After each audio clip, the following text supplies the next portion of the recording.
আসসালামু আলাইকুম বন্ধুরা, আমি রাইহান মুস্তাফিজ প্রথমেই আপনাদের প্রত্যেককে স্বাগত জানাই দ্য অ্যাডভান্স ইউটিউব চ্যানেল। এবং আজকে ফ্রাইডে কমেন্ট বক্সে বন্ধুরা আজকের এই গুরুত্বপূর্ণ ভিডিওতে আমরা বেশ কিছু গুরুত্বপূর্ণ কমেন্টকে পিক আপ করেছি এবং সেগুলোর চেষ্টা করবো যথাযথ উত্তর দেওয়ার। আজকের এই ভিডিওর কমেন্টগুলো সত্যিই গুরুত্বপূর্ণ এবং খুব ভালো ভালো কমেন্টকে পিক আপ করে আজকের এই ফ্রাইডে কমেন্ট বক্সটা বানানো হয়েছে এবং যারা কমেন্ট করেছে তারা সত্যিই খুব ভালো ভালো কমেন্ট করেছে। আপনারা যদি পিসি রিলেটেড কোনো কন্টেন্টের ব্যাপারে ইন্টারেস্টেড থাকেন তাহলে আজকের এই ভিডিওটা দেখুন। আশা করছি আপনারা অনেক কিছু শিখতে পারবেন, কারণ যেসব প্রশ্নের উত্তর দেওয়া হবে, যে টপিক রিলেটেড কথা বলা হবে সেগুলো অনেক গুরুত্বপূর্ণ।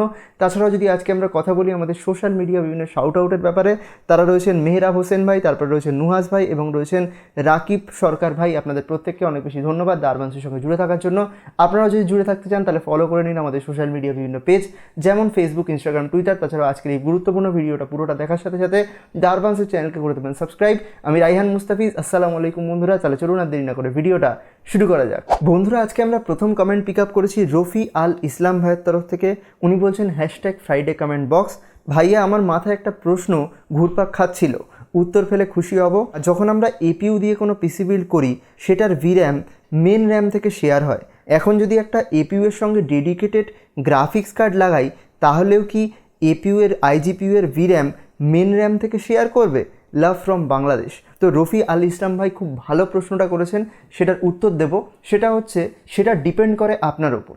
আপনাকে কি করতে হবে? প্রথম কথা, যখন আপনি আলাদা করে গ্রাফিক্স কার্ড লাগাবেন সেক্ষেত্রে আপনার মনিটর এবং আপনার যে মাদারবোর্ড ছিল তার মধ্যে একটা এইচডিএমআই কেবল হোক বা ডিসপ্লে পোর্ট যে কোনো একটা দিয়ে কিন্তু কানেক্ট করা ছিল, যার ফলে আপনি মনিটরে আউটপুট পাচ্ছিলেন। সেই যে কেবলটা ছিল সেটা এবার মাদারবোর্ড থেকে খুলতে হবে। মাদারবোর্ড থেকে খুলে কোথায় লাগাতে হবে? গ্রাফিক্স কার্ডে লাগিয়ে দিলেন।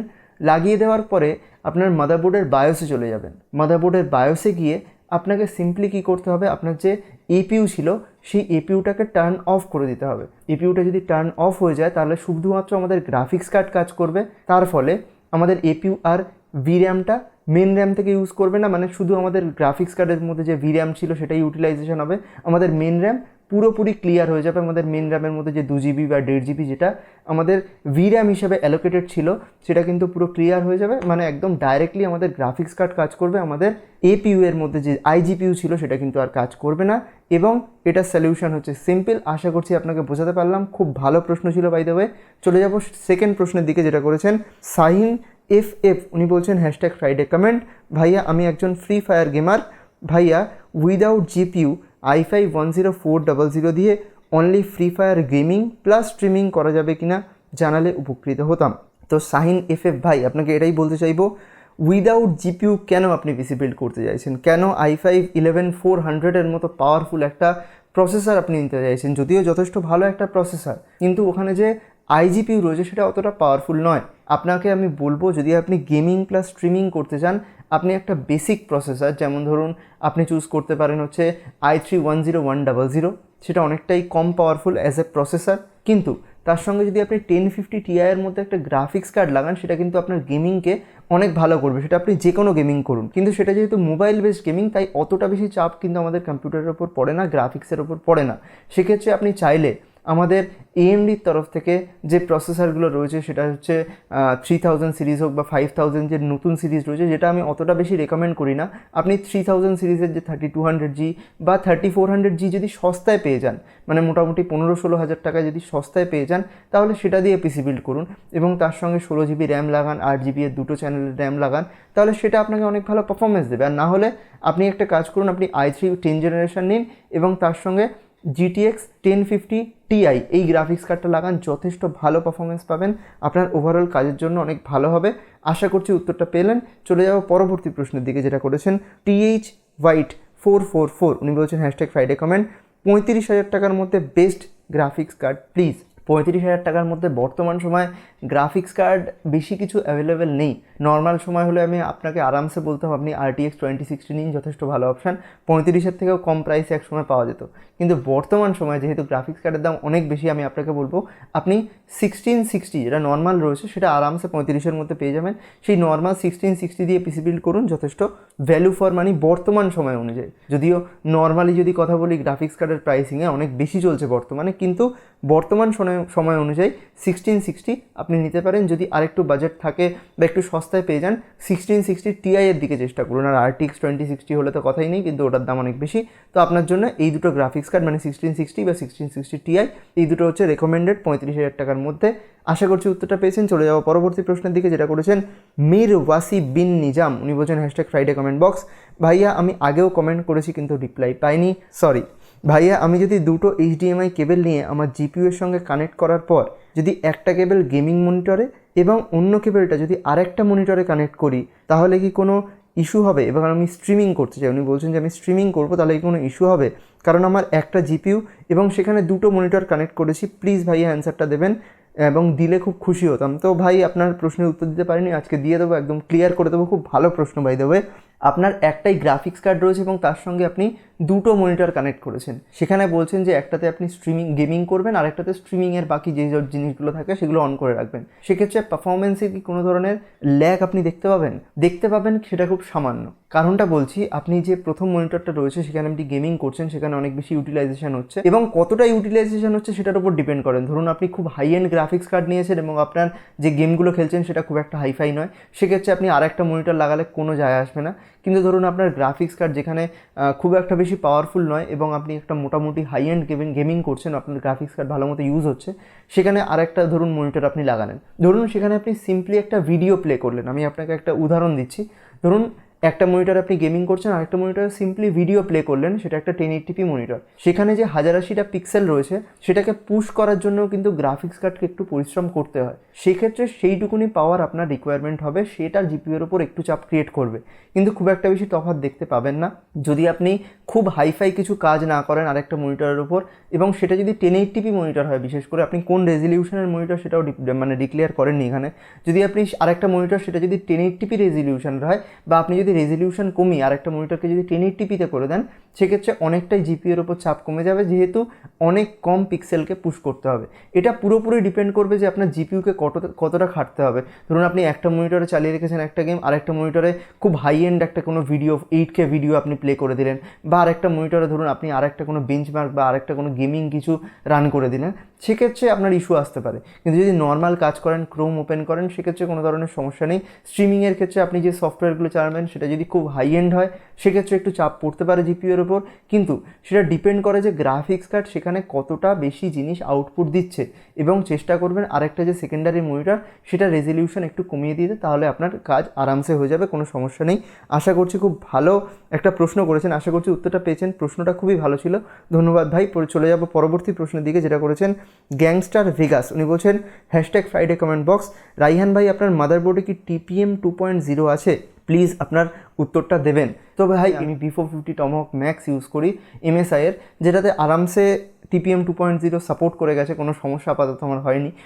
এবং আপনি কিভাবে দেখবেন যে আপনার মাদারবোর্ডে এটা আসে কিনা, সেটা আমি আগেও একটা ভিডিওতে বলেছিলাম। সেটার জন্য সিম্পলি আপনি আপনার কম্পিউটারে যাবেন এবং সেখানে গিয়ে Windows+R একসঙ্গে প্রেস করবেন, সেখানে রান হয়ে যাবে, যেটা একটা রান বলে একটা প্রোগ্রাম আছে, সেটা রান হয়ে যাবে এবং সেখানে আপনি টাইপ করবেন tpm.msc এটা টাইপ করবেন, করে এন্টার প্রেস করবেন। সেখানে দেখবেন অনেক অপশান দিয়ে দেবে এবং সেখানে নিচের দিকে আপনার দিয়ে দেবে যে আপনার TPM আছে কিনা, একদম ডিটেলে আপনি বুঝতে পারবেন, কোনো সমস্যা নেই। সামনে একটা স্ক্রিনশটও দিয়ে দিচ্ছি, সেখানে সিম্পলি দেখানো রয়েছে TPM 2.0 থাকলে কীরকম জিনিস দেখাবে।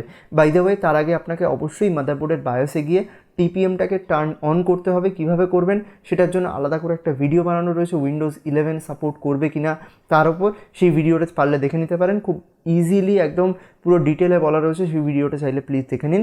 চলে যাওয়া পরবর্তী প্রশ্নের দিকে, যেটা করেছেন সাবিত ভাই। উনি বলছেন #ফ্রাইডে কমেন্ট বক্স। আসসালামু আলাইকুম রাইহান ভাই। ওয়ালাইকুম আসসালাম। আশা করছি অ্যান্সারটা পাবো। আমার কাছে Ryzen 5 3400G প্লাস 8GB দিয়ে একটা পিসি বিল্ড করা আছে, মানে একটা পিসি বিল্ড ওনার কাছে আছে যেখানে Ryzen 5 3400G আছে এবং 8GB র্যাম আছে। আমি সেটা দিয়ে হালকা পাতলা ভিডিও এডিটিং করি, কিন্তু এক্সপেক্ট টাইম অনেক বেশি লাগে। আমি কি এখন একটা 8GB র্যাম লাগাবো, তাহলে কি এক্সপোর্ট টাইম একটু কম লাগবে? প্লিজ বলবেন। তো ভাই এটার জন্য অনেক কিছুর উপর ডিপেন্ড করে। প্রথম কথা আপনি চেক করুন, নর্মালি 1080p ভিডিওতে অত র্যামের প্রয়োজন হয় না। আপনি একবার যখন ভিডিওটা এক্সপোর্ট হবে তখন সিম্পলি চলে যান আপনার টাস্ক ম্যানেজারে এবং গিয়ে চেক করুন যে আপনার আপনার র্যাম কত পার্সেন্ট ইউটিলাইজ হচ্ছে। ভালো করে শুনবেন। প্রথমে যাদের এই সমস্যাটা আছে, যারা এরকম ধরনের সমস্যায় ভুগছেন যে আমার র্যাম বাড়ালে কি কাজ হয়ে যাবে, এরকম সমস্যায় যারা ভুগছেন তাদের জন্য একটা সলিউশন। যখন আপনি যে টাস্কটা করবেন তখন আপনি টাস্ক ম্যানেজারে গিয়ে দেখুন যে আপনার র্যাম কত পার্সেন্ট ইউটিলাইজেশন হচ্ছে। পারলে আপনার ব্যাকগ্রাউন্ডে যত রকম প্রোগ্রাম আছে, যদি গুগল ক্রোম ওপেন করে থাকেন সেগুলোকে পারলে অফ করে দিন এবং দিয়ে দেখুন যে আপনার র্যামটা কত পার্সেন্ট ইউটিলাইজ হচ্ছে। যদি সেটা 90% বা তার অ্যাভাব ইউটিলাইজ হয় তাহলে আপনার মনে করবেন যে আপনার একটা র্যামের প্রয়োজন আছে। কিন্তু যদি না হয় সেক্ষেত্রে কী কী অপশান রয়েছে, আপনার কম্পিউটারে মেক শিওর একটা এসএসডি আছে, সেক্ষেত্রে কিন্তু একটা হিউজ ইম্প্যাক্ট করে এসএসডির ওপর। এসএসডি অনেক সস্তা, খুব একটা দামি বর্তমান সময় নয়, অনেক সস্তায় একটা নর্মাল SATA এসএসডি লাগালে অনেক ভালো পারফরমেন্স দেখতে পাবেন যে কোনো কাজের ক্ষেত্রে। এবং সবচেয়ে গুরুত্বপূর্ণ বর্তমান সময়ে যেটা ভিডিও এডিটিংয়ের ক্ষেত্রে, সেটা হচ্ছে একটা গ্রাফিক্স কার্ড। যদি আপনার কম্পিউটারে একটা ভালো গ্রাফিক্স কার্ড থাকে, সেক্ষেত্রে যদি প্রিমিয়ার প্রো দিয়ে ভিডিও রেন্ডারিং করেন বা যে কোনো সফটওয়্যার দিয়ে ভিডিও রেন্ডারিং করেন, সেখানে যখন তার কুডা অ্যাক্সেলারেশনকে তারা ইউজ করে বা এনভিডিয়া এএমডির ক্ষেত্রে যখন ওপেনসিএলকে ইউজ করে, তখন কিন্তু সেটার পারফরমেন্স অনেক বেড়ে যায়। বিশেষ করে এনভিডিয়া এবং যে আমাদের অ্যাডোব প্রিমিয়ার প্রো রয়েছে, এই দুটো যখন একসাথে কম্বাইন হয়ে যে কুডা অ্যাক্সেলারেশন যেভাবে কাজ করছে বর্তমান সময়, দারুণ পারফরমেন্স দিচ্ছে। গ্রাফিক্স কার্ড লাগানো আর না লাগানোর মধ্যে একটা আকাশ পাতাল তফাৎ ক্রিয়েট হয়ে গেছে বর্তমান সময়। সেজন্য গ্রাফিক্স কার্ড লাগালে কিন্তু অনেকটা বেশি ইমপ্রুভমেন্ট হয়তো দেখতে পেতে পারেন। কিন্তু বাকি প্রসেস, আগে যে প্রসেসগুলো বলেছি মানে র্যাম এবং এসএসডি, এগুলো কিন্তু মাস্ট চেক করবেন, তারপরে গ্রাফিক্স কার্ডের কথা ভাববেন। আশা করছি উত্তরটা পেয়েছেন, ভালো প্রশ্ন ছিল। চলে যাবো পরবর্তী প্রশ্নের দিকে, যেটা করেছেন আতিক রহমান। উনি বলছেন #ফ্রাইডে কমেন্ট বক্স, ভাইয়া এখানে i5-10500 ব্যবহার করলে কেমন হবে, প্লিজ উত্তরটা দেবেন, লাভ ফ্রম বাংলাদেশ। তো আতিক ভাই, আপনাকে এটাই বলতে চাইবো যে আমি যে পিসি বিল্ডটা করেছিলাম গতকাল, সেটা হচ্ছে 50,000 টাকার একটা পিসি বিল্ড। উনি এখানে সেটার নিচেই কমেন্টটা করেছেন। ওখানে আমি i5-10400F এর সঙ্গে 1050 Ti ইউজ করেছিলাম এবং উনি বলছেন এখানে i5-10500 ব্যবহার করলে কেমন হবে। 10500 ব্যবহার করার প্রয়োজন নেই, কারণ যতই আপনি কাজ করুন সেক্ষেত্রে আপনার i5-10400 মোর দ্যান এনাফ। এবং আপনি যে জিপিউটা লাগিয়েছেন সেটা হচ্ছে 1050 Ti, আপনি তার বদলে কি করতে পারেন, 1050 Ti এর বদলে 1650 বা 1650 সুপারের মতো যদি জিপিউ লাগান, মানে আপনার প্রসেসরের পেছনে খরচা না করে যদি আপনি গ্রাফিক্স কার্ডটা একটু ভালো লাগান, বা একটু আগে ওখানে আরও বলেছি যে র্যাম লাগানোর জন্য এক্সট্রা 8GB একটা র্যাম নিয়েছি, দুটো 8GB র্যাম লাগানোর কথা বলেছি, ওখানে বলেছি এসএসডি আরও ইনক্লুড করার কথা, সেগুলো যদি করেন পারফরমেন্স আরও অনেক ভালো দেখতে পাবেন। আপনার i5-10500 অত বেশি প্রয়োজন নেই। তবে আরেকটা কথাও বলে দিই যে i5-10500 যে প্রসেসরটা রয়েছে সেটাতে কিন্তু ইনবিল্ড গ্রাফিক্স থাকে এবং i5-10400F ইনবিল্ড জিপিউ থাকে না। মানে এখানে i5-10500 যে প্রসেসরটা রয়েছে ওখানে যেহেতু ইনবিল্ড জিপিউ রয়েছে, মানে ওটার দাম এমনিতেই বেশি হয়ে যাবে। ইনবিল্ড জিপিউ এর জন্য কিন্তু কোম্পানি একটু চার্জ আপনার কাছে করবে। আশা করছি উত্তরটা পেয়েছেন। চলে যাব পরবর্তী প্রশ্নের দিকে, যেটা করেছেন টেডি গেমার। উনি বলছেন #ফ্রাইডে কমেন্ট বক্স, ভাইয়া Ryzen 5 3600 plus GTX 1650 Super versus Ryzen 5 5600G plus GTX 1650 which is better, please reply। তুমি নিলে কোনটা নিতে, লাভ ফ্রম বাংলাদেশ, প্লিজ ভাই প্লিজ রিপ্লাই। টেডি গেমার নামটা বললে ভালো হতো। Ryzen 5 3600 প্লাস GTX 1650 সুপার, আরেকদিকে রয়েছে Ryzen 5 5600G প্লাস GTX 1650। যে কোনো কাজের জন্য নিঃসন্দেহে 3600 এর সঙ্গে 1650 সুপার। যদি বাজেট আরও কম থাকতো i5-10400F এর সঙ্গে 1650 সুপার, কারণ গ্রাফিক্স কার্ড বর্তমান সময় বেশি ম্যাটার করে। এবং আপনি যে প্রসেসরটা নিয়েছেন Ryzen 5 5600G, সেটার মধ্যে এমনিতেই ইনবিল্ড একটা জিপিউ রয়েছে, এরকম প্রসেসর নেওয়ার প্রয়োজন নেই। ধরুন আপনি Ryzen 5 5600X নিলেন, সেটা একটা ম্যাটার করে, সেটা কিন্তু প্রসেসরের পারফরমেন্সকে আপনার বাড়িয়ে দেবে। কিন্তু GTX 1650 এর মতো যদি গ্রাফিক্স কার্ড লাগান, আপনার অত হাই এন্ড প্রসেসরের কিন্তু প্রয়োজন নেই। সেক্ষেত্রে Ryzen 5 3600 এর সঙ্গে GTX 1650 সুপার বেশি ভালো পারফরমেন্স দেবে। আপনি গেমিং করুন বা ভিডিও এডিটিং করুন, আমি নিলে পার্সোনালি অবশ্যই ওটা নিতাম, কোনো সন্দেহ নেই।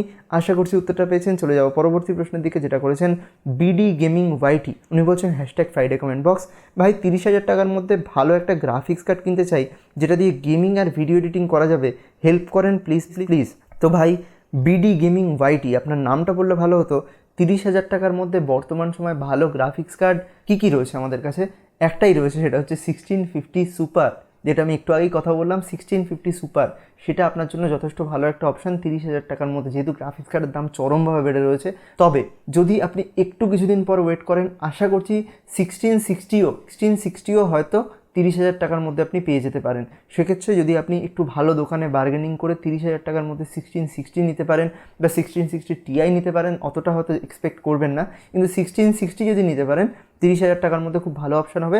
না হলে যদি একেবারেই দাম কম না হয় বা আপনি যদি সেরকম অ্যাভেলেবেল পাচ্ছেন না, 1650 সুপার আপনার জন্য ভালো অপশান রয়েছে। আরেকটা অপশান রয়েছে, সেটা হচ্ছে RX 580, সেটাও একটু চেষ্টা করুন, যদি RX 580 পেয়ে যান সেটাও নিতে পারেন। আশা করছি উত্তরটা পেয়েছেন। এটাই ছিল আমাদের আজকে লাস্ট প্রশ্ন। আশা করছি আপনাদের সমস্ত প্রশ্নের উত্তর প্রপারলি দিতে পারলাম। যদি কারোর কোনো প্রশ্ন থেকে থাকে নিচে কমেন্ট করে দিন।